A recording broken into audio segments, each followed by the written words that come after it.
Hey group, it's Pitt, and I'm back with some more MBTI. Today we're going to be looking into the mind of Mr. Robert F. Kennedy Jr. and hopefully get a better understanding of how and why he thinks the way that he does.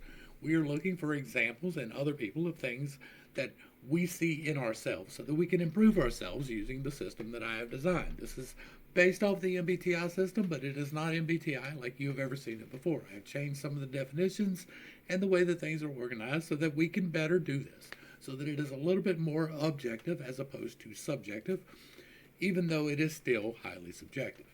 We ask these 5 questions to sort into these boxes, right?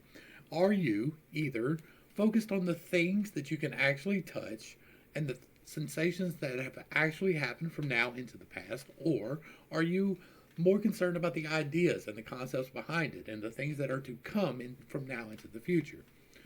Between those, are you looking for new ones or old ones? Do you try to find all of them? Or are you more concerned about the very best one? Do you do that for yourself or for the tribe? Is it tribe is not, or self is not selfish? It merely means that you use the thing first and then you give it to the tribe. Whereas people who are tribe focused tend to give it to the tribe and then take their use out of it after. Are you rigid or flexible? Are you my way or the highway? Or is it, let's see if we can accommodate these other ideas and these other ways of thinking? And are you direct or informative? Do you give the whole story and stop? Or do you give the whole story 2 or 3 times with a few rabbit trails along the way? All of these things come together so that we can find ways of thinking, the ways that we take in information, the ways that we process that information, the way that we give that information back, so that we can understand some of the traits within ourselves that we wish to strengthen and have a better foundation for personal growth.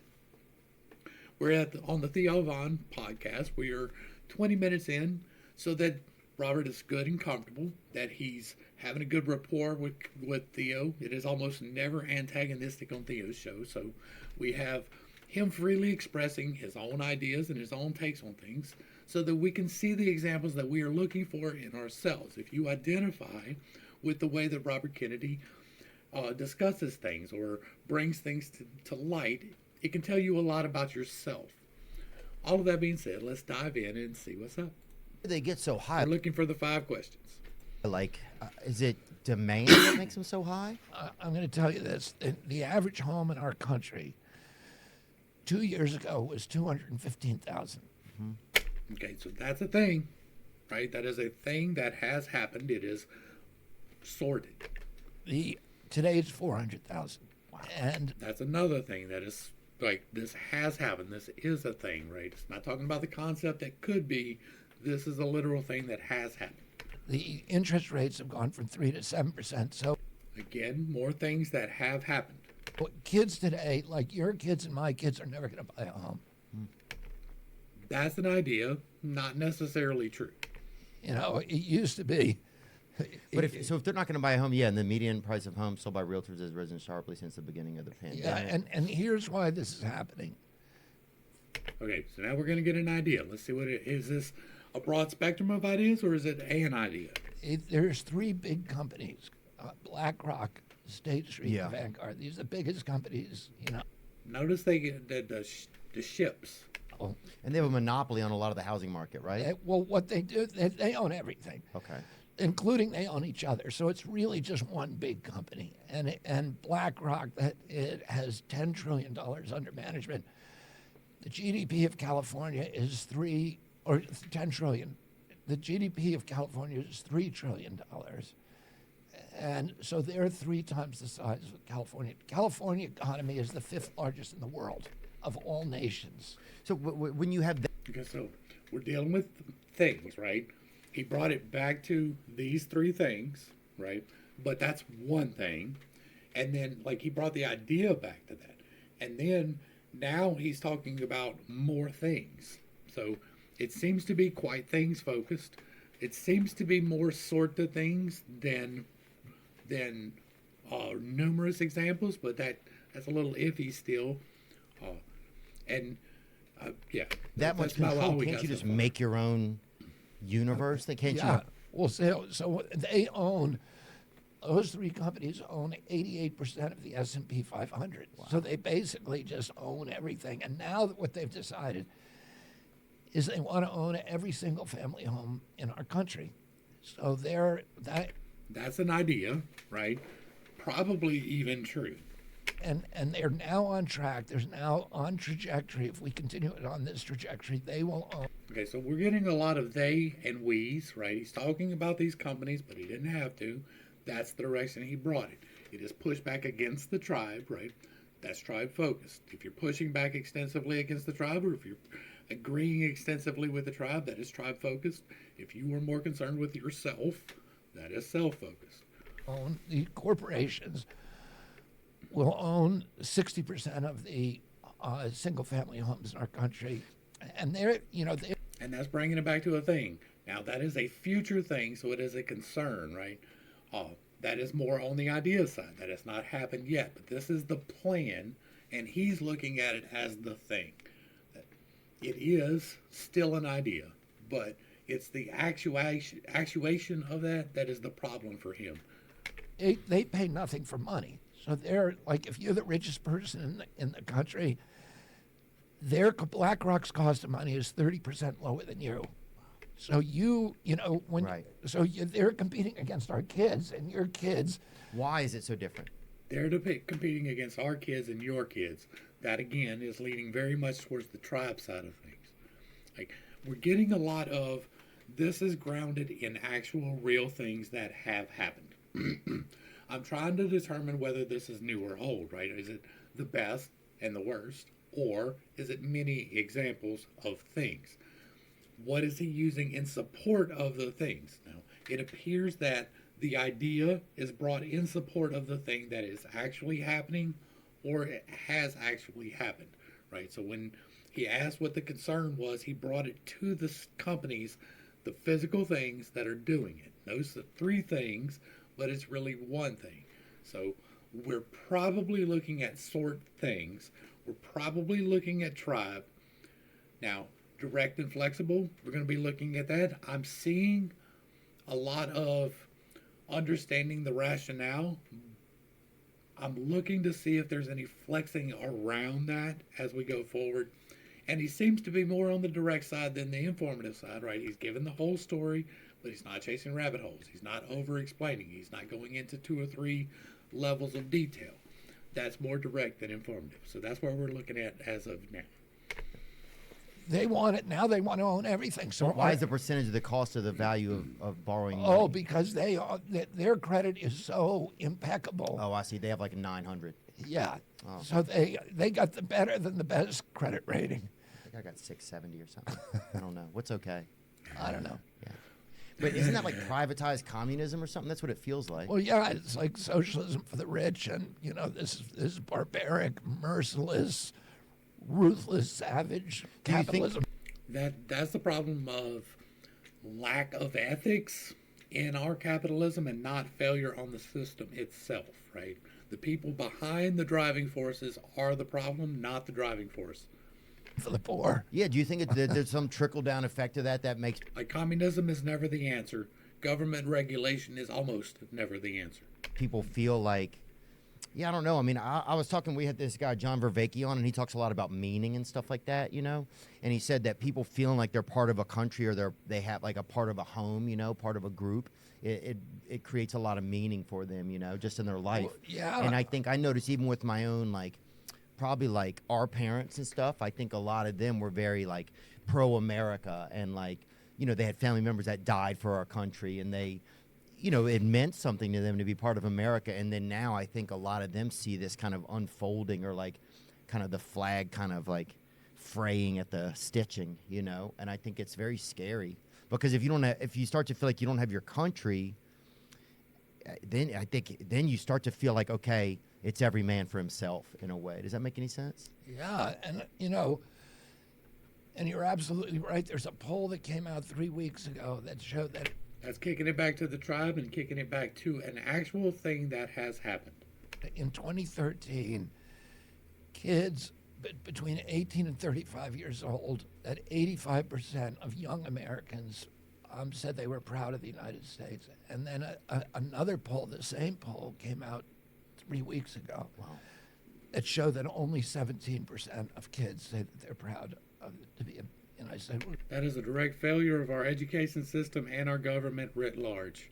Really, devastating. But one of the things that you were saying, I think, is true, that if you own a home, you care more about your community.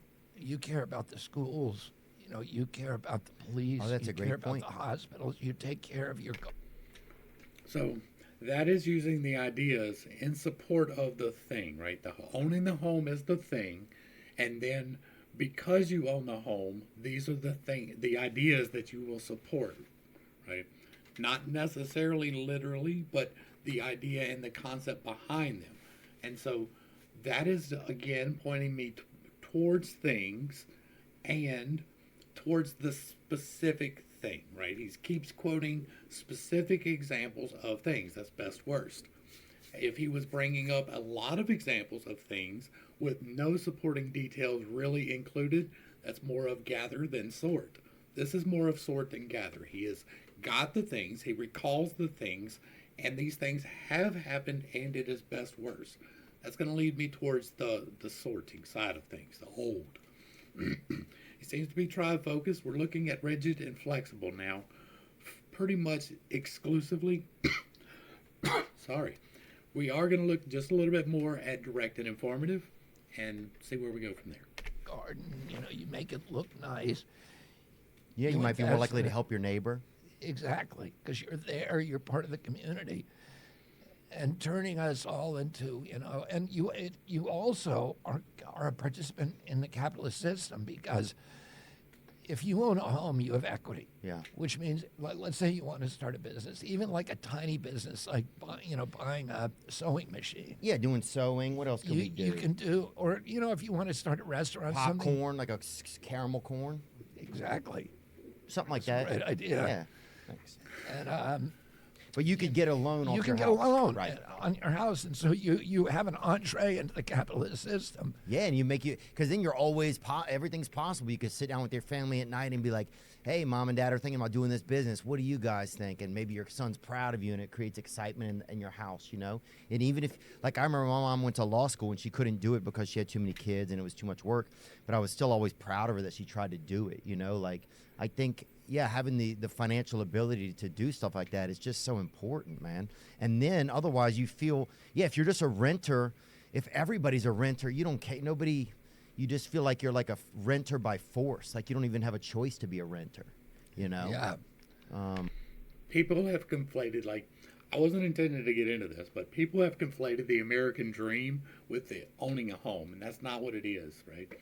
You should be able to buy a home. It should be affordable. You should have readily accessible, available, and affordable homes, right? But that is determined by our motives as a society behind that.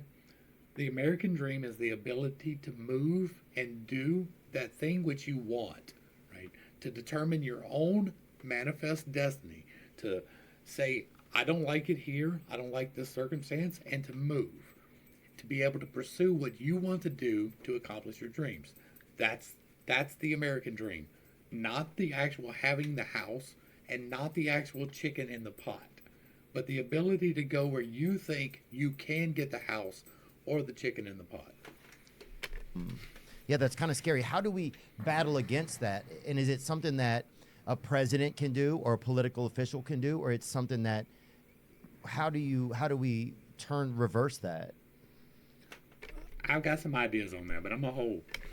Well, I don't know. I mean, there's parts of their of what they're doing that, a president can deal with it. For example, they own all the packing companies. So there's only 4 meat packing companies, and those companies have a stranglehold on farmers and consumers. And they should have been prosecuted a long time ago for antitrust. Because BlackRock is so powerful, nobody will touch them. Wow. And so That's a dark arts, huh? That is understanding the reasoning why, right? So that is showing a little bit of flexibility and understanding, but he's not entirely happy with that, so it's leaning me more towards the control right? He has the idea that will work. They really don't. That is the feel of that. I'm looking for more, right?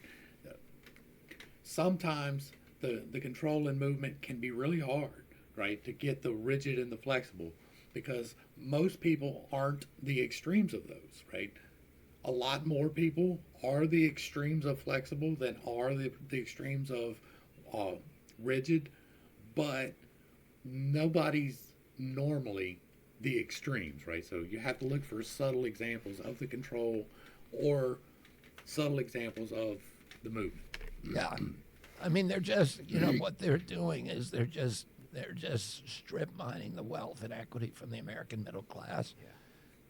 That is And you see that, Yeah, it's sad. And who is it? Who is BlackRock? the head of it is the CEO is a guy called Larry Fink. He's also on the board of directors of the World Economic Forum.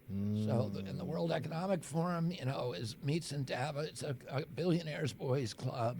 They Larry meet in Fink, Davos. huh? They meet in Davos every year, I mean, some people just look like their names. and they try to figure out what their plans are for the rest of humanity. Are they Like, how do you let a man with that name become that powerful? greedy? I would say they have a bad reputation for very self-serving policies. They're big politics. That's Flex. Like, I'm leaning towards Flex now because he could very well be trashing them. He could very well be hammering them, but he's still managing to flex around the idea of them. This is called the Great Reset. And what here's Klaus Schwab says is famously, Well, I guess I'm getting you banned from the interwebs. he says, under the Great Reset, you will own nothing, but you will be happy. So that's So what that's they're what they doing. believe. Yeah, that's so they what do they have a believe. belief. Their belief is that you will own nothing, but you'll be happy. All of us will own nothing, Right. but they will, because they will own everything. And they may be a little happier. Who knows? Wow. Today's episode is brought to you by Feels at dot slash. Y'all check out BetterHelp, but Do I'm gonna love skip spare this. of that the people are looking for hope, really. A lot of times in a conspiracy theory, people are also looking for hope. They're looking for something that shows them that something that's out of what everything feels like could be possible, right? Do you Well, let me ask you this. Do you consider yourself a conspiracy theorist? No. But I consider myself open to curiosity. I think, I consider myself open to curiosity. I think it would be silly not to listen to possibility. And I think sometimes it's the curious guy who at first people are like, this guy's bananas, who ends up being Bananas Foster. Which is good if you've had it or not. Yeah, I have it. Yeah, it's pretty It's good. one of my I'll say that. favorites. Dude, I used to work at this restaurant, Okay. I'm still picking up a lot of flex on this. and one of my coworkers, he's like, Like, he interrupted there, and normally that's more of a control issue, but it was an important point. He doesn't do it often, and it hasn't been a repeated pattern. He seems to be accommodating the other people, right? And we're getting a little bit long, so I'm going to go ahead and do the typology part of this. Let's pop this over so that we can get it. He seems to be things, right? He seems to be bringing a lot of the things that have actually happened to the table. He has a couple of ideas thrown in there, but it's not well formed. It's not this particular. It is idea in support of particular thing is what I'm getting from this. So we're looking at things, which is going to put us on the left side. We are looking at sort, which is going to give us the second column. He seems to be more flexible than rigid, right? He's very in the middle of that. There's a lot that he is controlling, but it's not overbearing controlling. He seems to be able to take into consideration the reasons why and accommodate them.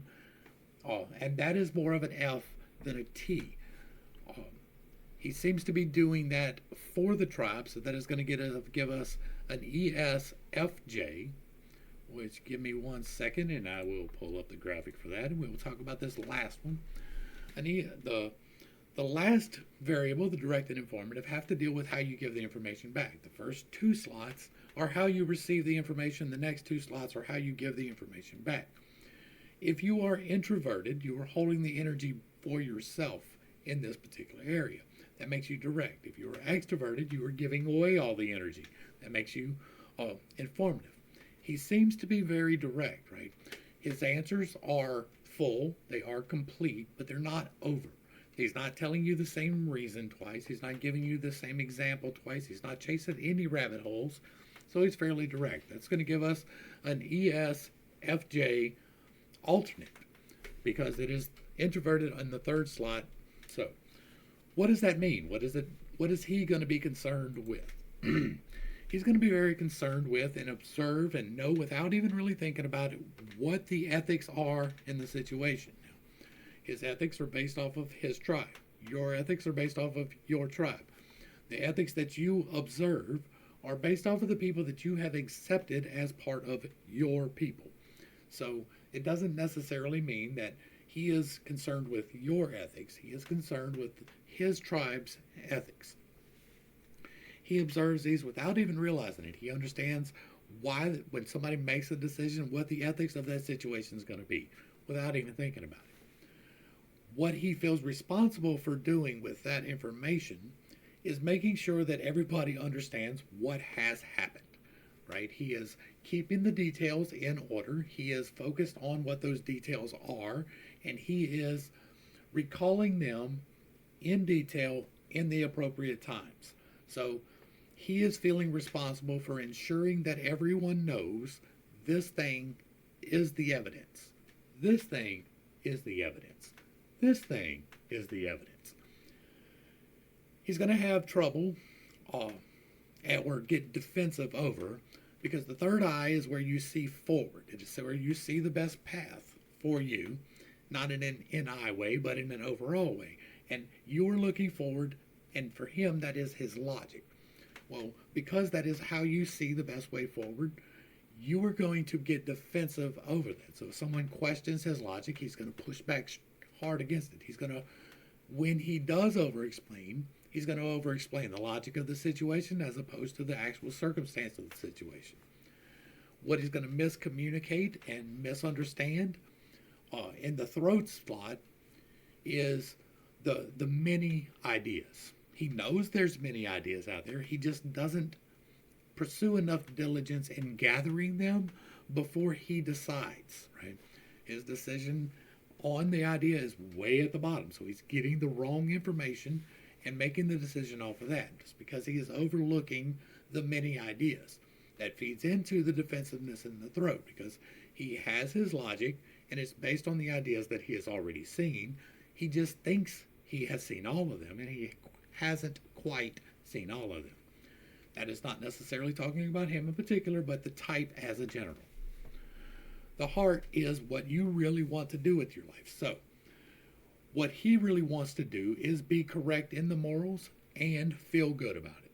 Now, everybody wants to feel good, so that is a hard one to talk about, but it is more concerned with using the SE, which is where you feed your heart from your solar plexus. So the SE is the many things as opposed to the singular thing of the SI. And he wants to use the many things to be correct, right? Now, that is what he wants to do with his life is be morally correct about the many things by the use of these particular examples. Now, that's not saying all the things, but many of the things. The TE is the trickster energy. It is, or the sacral slot is the trickster energy. It is where you unintentionally, intentionally choose the wrong thing. Nobody ever says, I want to do the wrong thing, but people do it all of the time. That is generally because of these two slots. In this particular slot, you choose the wrong thing. You don't do it on purpose, but you think you know. For him, that is going to be the TE. He's going to think that he knows what people are thinking. No, he knows what they're feeling really well. He doesn't understand the thoughts as much. He's missing a whole lot of those ideas, right? It's not that he doesn't know they're there, he just doesn't gather them. And so, because he is not gathering them, and the information coming from the bottom is the wrong people telling him everything, then he is going to base all of his decisions off of the wrong thoughts, right? Misunderstanding those thoughts intentionally. He's got a soft spot for a particular issue. He's going to side with that particular issue. He wants to feel good, so he's going to lean into that. The people who are telling you the wrong thing want you to feel good too. The NI, or the base here, is going to be where you really just miss, right? That's the best idea for him. Now, I'm going to bring my own personal stuff into this, even though I tend to try not to. I was looking at Robert F. Kennedy as a candidate, but he lost me because he is anti-2A. That's the wrong idea to run for president in the country, period. If you are anti-2A, you have the wrong idea. That's my personal opinion, right? But it is a broadly held one, I believe, by most of the country. So I'm using that as an example, and we will be looking for separate examples going forward.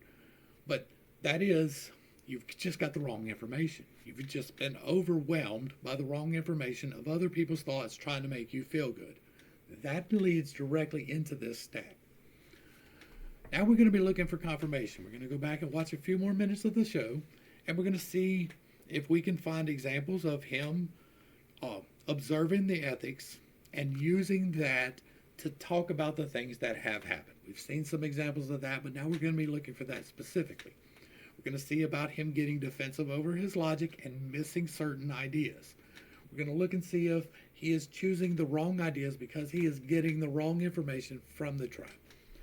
Let's dive back in and see if we can get some confirmations. Like, man, I hate seeing Bananas Foster on the menu because I was raised in a foster home and it makes me sad. Not ridiculous. Well, The lack of response there, yeah. Like, just to like that's got a little bit to do with the ethics, right? He's trying to think, and this is speculation, he's trying to figure out how are the tribe going to react to this? How are they going to feel about this, right? The joke's a little bit iffy.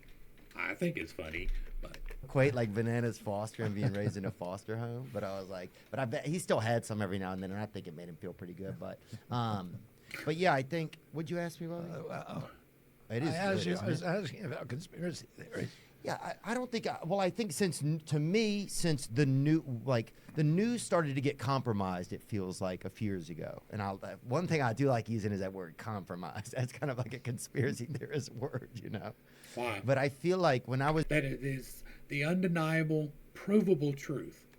when I was a child, it felt like the news was real, and it was like, this is the news, and it was honest. I don't know if it Yeah, was. no. That could have been me romancing it too, but it felt like that. All right, so is he going to bring specific examples of correcting the ethics, right? And then at a certain point, which feels like about maybe 10 years ago, the news started to become more Yeah. different. Did you notice It was before that. You should look at media malpractice. that in your life? Yeah, I did. And I watched it happen because originally the news, they going back to when they invented radio in 1928, There's a specific thing. they passed a law that was called the Fairness Doctrine. It was called There's our ethics. the Communications Act, and they said they did a bunch of things. They said nobody could monopolize the news.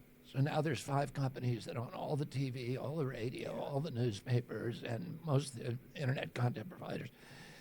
And they didn't want that to happen because they thought then, these large corporations will control what we're thinking because they're going to control the information flow, and that's bad for democracy.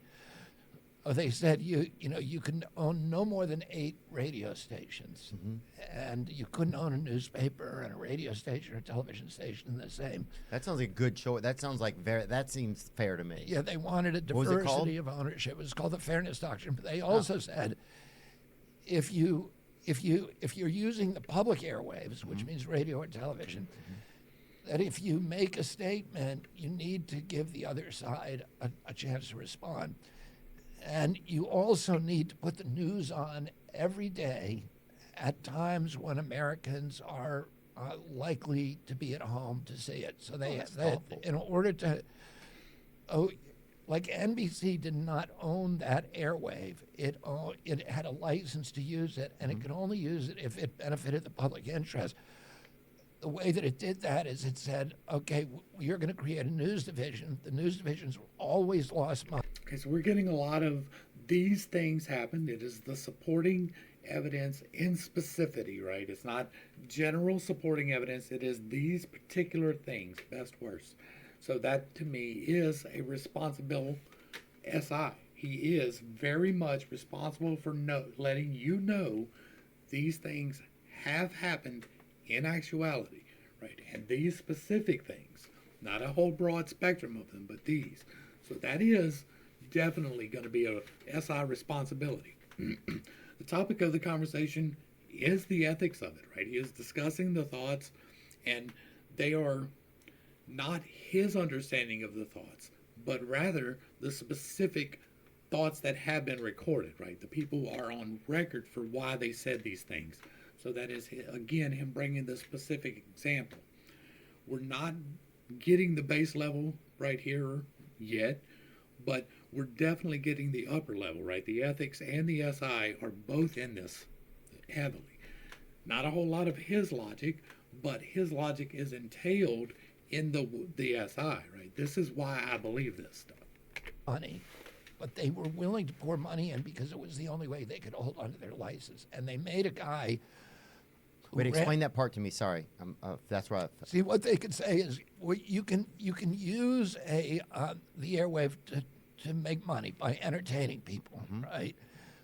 But you have to tell the real news, the authentic news, the important news that affects policy decisions that Americans have to make about their government. Okay.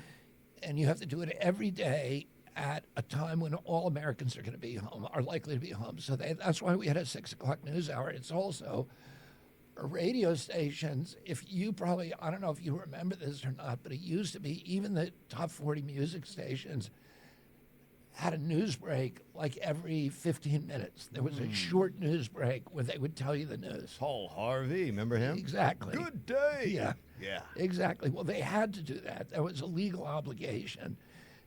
And wow. And the news divisions were separate from the rest of the operations, and they were untouchable. So they. And again, this is some heavy top end confirmation here, right? He is bringing specific examples in support of the ethics, right? That's literally what he is doing all the way through this. Bring some, really credible figure like Newton Minow or we had Walter Cronkite and Huntley and Brinkley and John Chancellor, these guys who were, total integrity people, and everybody, the most credible man, the most believed credible man in America was Walter Cronkite. Yeah. And so, and all of those newscasters were people of extraordinary integrity. There's nothing of the news that was not pre-approved for you to know. Then what happened is Ronald Reagan, when he ran for president in 1980, he had the support of the big studio heads in California because he'd been the California governor. They wanted to abolish the fairness doctrine so they could get their hands, so they could consolidate the entire media under monopoly control. And he had the Christian right, and the Christian broadcasting stations did not want to do, the fairness stuff. They didn't want to show the other side because they didn't want to show Satan's side of the argument, right? So they all wanted to get rid of the fairness doctrine. That could be misconstrued as misinterpreting other people's thoughts unintentionally, intentionally. And so Reagan came. I'm pretty sure that is not the recorded doctrine of anyone. It may have been their motivation, but we don't necessarily have the proof of that. So you're reading into other people's thoughts there. And appointed a guy, I think his name was Tom Wheeler, to run the FCC, the Federal Communication, and they threw out the fairness doctrine. And at that point, you saw this huge consolidation where they started buying up everything. You also saw the news divisions were told, okay, we don't really need you to have integrity anymore. We need you to make money. So the news divisions became profit centers. And so you saw more and more news that was not really news. It was, about Brad and J-Lo, and it was entertainment. Yeah. It was stuff to get eyeballs, to make people, and violence and Yeah. war, and, and so you saw this deterioration where from the highly credible people on the news to people that you have today who are just, propagandists for the government and for the pharmaceutical companies. Muppets, man. Okay, so we're going to go ahead and wrap this one up because it is getting a little bit long, and I feel fairly confident in this simply because of the FESI that we're getting, right? There is so much. Bring the specific example in support of the ethical choice that it is overwhelmingly probably an ESFJ. Go back and watch the rest of the podcast. The link is always provided in the box down below, and I always recommend that you do that. You go back and get the full context of the situation. Look for confirmations for yourself. Try to do this on your own and see if you read it the same way that I do. Let me know in the comments down below what you get. This was an interesting discussion, and I will probably finish it up, even though he has pretty much removed himself, for me, from the running.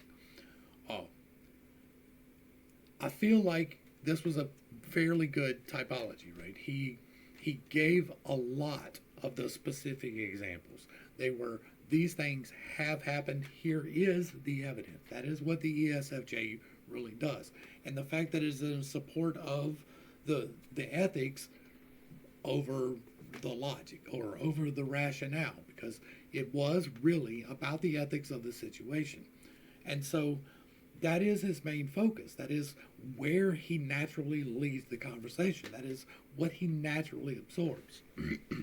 If you identify with these things, right, if this makes you think, hey, I do that, then maybe you too are an ESFJ. And if so, I've got a video for that. There's the ESFJ video.